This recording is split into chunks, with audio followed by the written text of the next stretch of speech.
하나님 믿으세요? 아, 믿죠. 음, 또 하나님이 어떤 분인데 무엇인데 무엇을 믿는다는 소리예요? 아, 글쎄요. 그건 잘 모르겠는데 그렇죠. 알아야 믿는 거죠. 그래서 성경이 제시한 것이 우리가 하나님을 믿는다 이렇게 짤막한 문장으로 하면서 무슨 소리인지도 모르고 믿는다고 무작정 이렇게 헤매고 있는 우리에게 딱 3요소를 딱 제시한 것이 믿음, 소망, 사랑이죠. 그래서 믿음, 소망, 사랑 얼마나 많이 들었습니까? 입에 달고 살고 뭐 그런단 말이죠. 그렇게 뭐 상식처럼 그렇게 여겨요. 근데 그럴수록 더 모르죠. 참, 뭐 자기 아빠, 엄마를 제대로 아는 자식들이 얼마나 있겠어요? 근데 잘 모르는 거예요. 너무 가까이 있고 그러면 몰라요. 그래서 공기라는 게 참 있지. 이렇게 무감각하게 살다가 그 공기가 맛이 이상해지거나 냄새가 이상해지거나 정갈하지 못하거나 무슨 이상이 생길 때 그때서야 공기의 존재를 인식하지 않아요. 물이니 뭐 이런 거 다 그렇지 않습니까? 일상화 보편화되어 있는 것은 사람이 잘 모릅니다. 음, 그래서 정말 제대로 알려고 그러면 모르는 거 그거를 파고들어야 되는 것이죠. 믿음이 뭐지? 소망은 뭐지? 사랑은 뭐지? 믿음, 소망, 사랑은 항상 있어야 된다. 그래서 항상 존재해야 되는 것으로 믿음, 소망, 사랑을 성경이 제시하고 있지 않습니까? 그럼 그게 뭔지를 알아야지. 그러니까 그걸 대강 정리를 한번 해보고 지나가 봤으면 어떡했나 그런 생각하고 이 말 꺼내는 겁니다. 그 믿음, 그 뭘 믿는 거요? 뭐가 어떻다고 믿는 거요? 그러니까 믿음을 가지려고 하면 제일 먼저 해야 될 일이 뭡니까? 모세가 보여준 것이 불꽃이요. 불꽃이 뭐요? 아니 불꽃이 뭐냐고 그게. 그 불이 환하게 이렇게 그냥 타오르는 거 그거 불꽃 아니냐? 그러면 뭐 그거 누구세요? 아이 그걸 보고 뭐 인격체야 불이? 근데 거기다 대고 누구세요 물어? 그러니까 거기서 누구세요라는 말은 후가 아니고 워터라고 여러 차례 말씀을 드렸습니다. 그러니까 당신 내용이 뭐야 구체적으로 이렇게 묻는 것일 수밖에 없죠. 그 질문이 그걸 알아서 묻고 대답하고 깨닫고 알게 되고 그 영역이 아는 영역이 넓어질수록 그럴수록 더 제대로 믿는 게 되는 거죠. 구체적으로 믿고 실상을 믿고 그 믿음의 깊이와 높이와 넓이가 이제 확정이 돼가고 정리가 돼가고 그러는 거 시스템이 구체화되고 그러는 거 아니겠습니까? 믿음을 가지려 그러면 알아야 돼요. 뭘 알아야 되느냐? 하나님 누구세요? 하나님이 누구신지를 알아야 되고 누구신지를 안다는 것은 하나님이 무엇인지를 알아야 됩니다. 하나님이 뭡니까? 진리입니다. 그러니까 하나님의 진리에 대한 그런 지식을 깨달으려고 하는 깨닫고 알고 이해하고 그렇게 해서 그것을 인식하고 그것이 속에 시스템화될 때 그걸 가리켜 우리는 믿음이라 그런단 말입니다.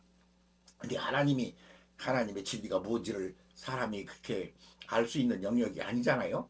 거듭이 말씀드립니다만 태평양 바닷물을 어린아이가 태평양에서 말이지 물가에서 말 해변에서 고무신 짝으로 푸는 것 같은 거지.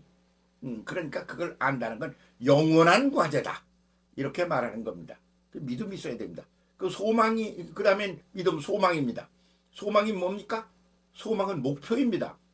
그래서 하나님을 알고 믿고 그렇게 해서 뭐 과정을 거쳐 나가지 않아요? 그렇게 해서 이루려고 하는 게 뭐야? 궁극적으로 무엇을 목표로 하는 거야? 무엇을 이루어서 현실화 시키려고 그러는 거야? 그게 소망이죠. 그러니까 구체적으로 그러면 우리가 구원받는다 그럽니다. 구원이 뭐예요? 10원에서 1원 없는 게 구원입니까? 뭐가 어떻게 되는 게 구원이에요? 그거 신비스러운 거죠, 구원이.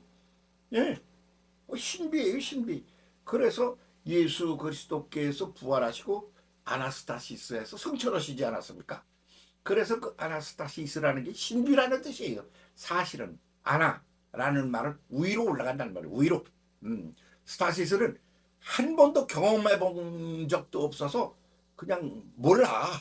알 수가 없어. 하여튼 알 수 있는 건 하나에 딱 하나.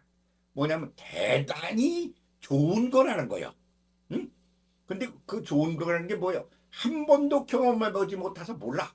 그래서 신비의 세계야. 그래서 한 번도 경험해 보지 못해서 알 수 없는, 그러나 그것은 무지무지 좋은 그런 신비의 세계로 올라간다. 그게 성천이죠. 음, 그게 이제 그 소망, 그걸 바라보는 거예요. 그게 구원이야. 구원받는다. 그거 아주 간단한 말이 아니거든요. 그래서 미지의 세계로 가는 거죠. 예? 미지의 상태가 되는 거죠. 지금하고는 전혀 다른 상태가 된다. 그런 말씀이 옳습니다. 그렇게 되는 데 있어서 그 모든 것들을 품어 안고, 그래서 그것이 조금씩 조금씩 진리를 깨닫게 하고, 그 다음에 그 진리를 깨닫고 알게 됨으로 말미암아 믿음을 갖게 하고, 그리고 그것을 통하여 우리가 도달하여야 할 아나스타시스, 신비한 새로운 세계 목표를 설정해서 소망을 품게 하고, 그렇게 해서 그것들을 다 품어 안고 그러면서 현실적으로 굴러가게 만드는 거, 그게 사랑이죠. 그러니까 사랑은 그 모든 믿음과 소망을 갖다 품고 있는 그런 하나의 품이에요. 그러니까 사랑은, 믿음, 소망, 사랑은 항상 있어야 되는데 그 중에 제일은 사랑이다. 이렇게 말하고 있는 거죠. 이게 기본 구도를 한번 짤막하게 이 어리석은 인간이 그냥 설명을 해보는 겁니다. 그렇게 해서 그걸 알고 그렇게 가야 되는 거죠. 그 사랑이 뭐야? 그러면 사랑이, 맨 먼저 사랑을 하려면 무엇부터 해야 돼요? 저 알지도 못하는 저기 뭐를 사랑이 가능합니까? 응? 우주 저기 뭐 바깥에 뭐 화성이 뭐 어떻대? 거기가 뭔지 가본 적이 있어? 만나본 적이 있어? 무슨 지식이 있어? 근데 그걸 어떻게 사랑해? 그러니까 상대방의 존재를 구체적으로 알아야 사랑을 하든 말든 그런단 말이야. 그러니까 사랑이라는 건 믿음을 가져야 돼. 진리를 깨달아 알고, 이런 존재였네. 그래서 잘 모르던 걸 알아가는 게 올람엘, 너무 커서 모르던 걸 알아가는 게 임마누엘. 그렇게 하면서 알아가는 거죠. 그렇게 해서 알아가는 데 있어서 그냥 하나님이 사람이 돼가지고 와가지고 그거보다 더 놀라운 게 어디 있어요. 그렇게 예수 믿는 거, 이것처럼 신비스럽고 대단한 게 없는 거죠. 이런 것이 그냥 항상 있어야 된다. 그중에 사랑을. 그래서 맨 먼저 알아야 되는 게 뭐예요? 나를 알아야 되는 거죠. 나를 알려고 그러면 내가 어떻게 해서 존재하지? 그러니까 나를 만들어 놓은 하나님을 알아야 되는 거예요. 하나님이 자기 형상과 모양을 따라 나를 만드셨대. 그럼 하나님의 형상은 뭐지?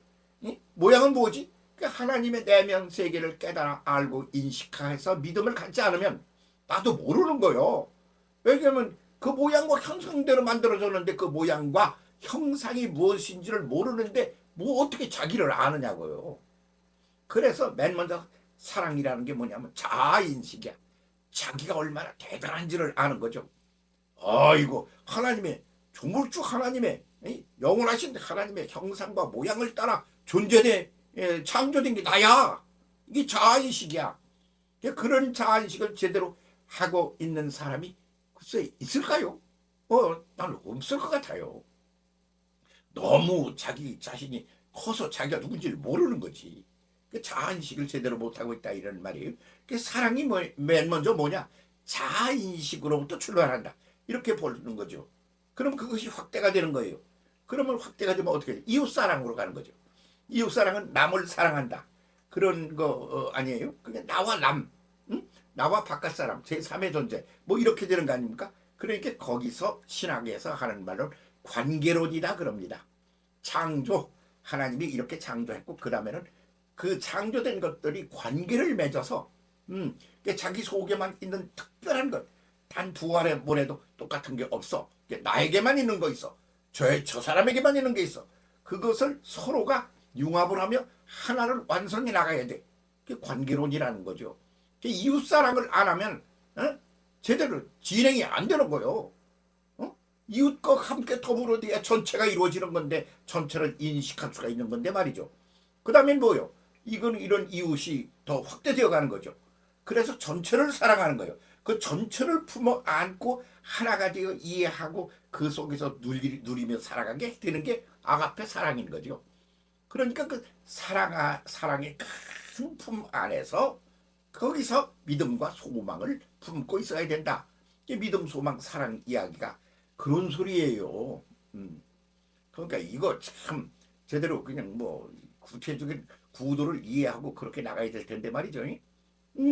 그 상황이라고 그러는 게 계속 질펀하게 이어져. 그런 것들을 하나의 관계로 이어나가. 그렇게 하면서 초를 향하여 한 번도 경험해 보지 못한 신비한 세계를 향하여 자꾸 전진해 가는 거예요. 그러는 것 전체를 품어안고 끌고 가는 게 아가페 사랑이다. 이런 말이지요. 그래서 일반적이고 보편적인 것이에요, 이게. 그러니까 몰라. 일반적이고 보편적인 거 인식하기가 참 힘들어요. 공기 없으면 금방 죽잖아요. 숨 막히면 금방 죽어. 물을 안 먹으면 조금 가지만 말이지. 내가 금식 기도를 열흘간 해보니까 아유, 그냥 다른 걸 몰라도 계속 숨은 막 쉬어야 되고 물을 계속 먹어야 되는 거예요. 그래서 금식을 해서 밥을 안 먹는 건 몰라도 물을 안 먹는 금식은 없어. 암만 금식을 해서 물을 안 먹어도 물하고 공기는 먹어야 되는 거예요. 그렇지. 아니에요? 금식기도 한다 그러면 물 안 먹고 공기 안 마시고 그런 거 없잖아요. 그러니까 이런 거 그래서 일반적이고 보편적이고 누구에게나 그것이 맨날 매 순간을 경험하고 함께 더불어 살아가야 되는 거예요. 그런 걸 인식하기가 참 어려운 거죠. 그래서 그것을 인식하게 되는 걸 깨달음이라 그런단 말이죠. 오, 깜짝 놀랐네. 아이고 우리 아버지 어머니, 아이고 나라는 인간이, 우리 자식이 이렇게 신비하고 대단한 존재네. 그걸 알게 되는 거, 그걸 깨달음이라 그런 거죠. 다 그냥 보편적이고 일반화되어 있는 걸 모르는 거예요. 모르다가 그걸 알게 되는 거예요. 그게 깨달음이라 말이죠. 그래서 끊임없는 깨달음 속에 우리가 있어야 된다, 그런 말입니다. 그렇게 되면 무엇을 깨달나? 일반적이고도 보편적인 걸, 공기를 깨닫고 물을 깨닫고 밥을 깨닫고 관계를 깨닫고 그러면 확대해 나가는 거죠. 그게 믿음의 성장이고, 그것이 더 공간적인 성장을 해서 커지잖아요. 그럼 그 내용을 더욱더 깊이 알게 돼요. 그걸 성숙이라 그래. 그러니까 성장과 성숙을 통하여 완성을 지향하여 간다. 그럼 언제쯤 완성되나? 영원히 그렇게 가는 거예요. 그러니까 행복하려면 어떻게 돼요? 완성되어야 그때 가서 행복이 이루어진다. 완성된 행복이 오지. 그건 내용이 뭐냐? 신비야. 그건 알면 그건 이미 도달한 거니까 말이 안 되는 거죠. 그러니까 매일 매 순간을 새롭게 깨달아 알고 그것을 믿고 그것에 대한 어떤 완성된 상태, 그 미래를 소망하고, 그렇게 하면서 더불어 우리가 하나가 되며 가는 것, 믿음, 소망, 사랑은 항상 있어야 된다. 그중에 그 전체를 품어 아는 것은 사랑이다. 이렇게 말하고 있는 거죠. 그렇게 하면서 성장하고 성숙해야 되는 거예요. 그렇게 해서 가려고 그러는 목표는 뭐야? 신비야? 몰라. 알면 그거 알면 그건 이미 가 있는 거 아니야. 그렇지 않습니까? 그러므로 이거를 지금 가는 건데, 사람들이 아주 결정적인 문제가 뭐냐 그러면 지가 다 아는 줄 알아. 지금 여기 현재가 자기로서는 가장 높은 데 올라와 있는 거 아닙니까? 그렇게 내가 굉장히 잘한다고 생각해. 내가 최고로 잘한다고 생각해. 이런 착각 속에 빠져서 이걸 제대로 못한다 그 말이야. 그래서 온유 겸손함이 필요한 거예요. 내가 뭐야. 그래서 교만처럼 아주 그냥 사람을 망치는 게 없는 거예요. 그 겸손이 뭐냐? 그러면 실존적인 실태, 그 진상을 똑바로 깨달아 이해하고 있는 그런 상태를 가리켜 겸손이라 그러는 거예요. 교만은 뭐냐? 괜히 알지도 못하고 상태를 인식하지도 못하면서 굉장히 지가 꼭대기에 올라와 있는 줄로 아는 게 교만이야. 믿음, 소망, 사랑에 대해서 그게 뭔지 한번 생각해 봤습니다. 더 깊게, 더 높게, 더 넓게 그렇게 깨달아 갑시다. 그것이 신앙생활의 과정입니다. 좀 잘 좀 했으면 좋겠는데 현찰라서 죄송합니다. 함께 더불어 손잡고 함께 갑시다. 고맙습니다.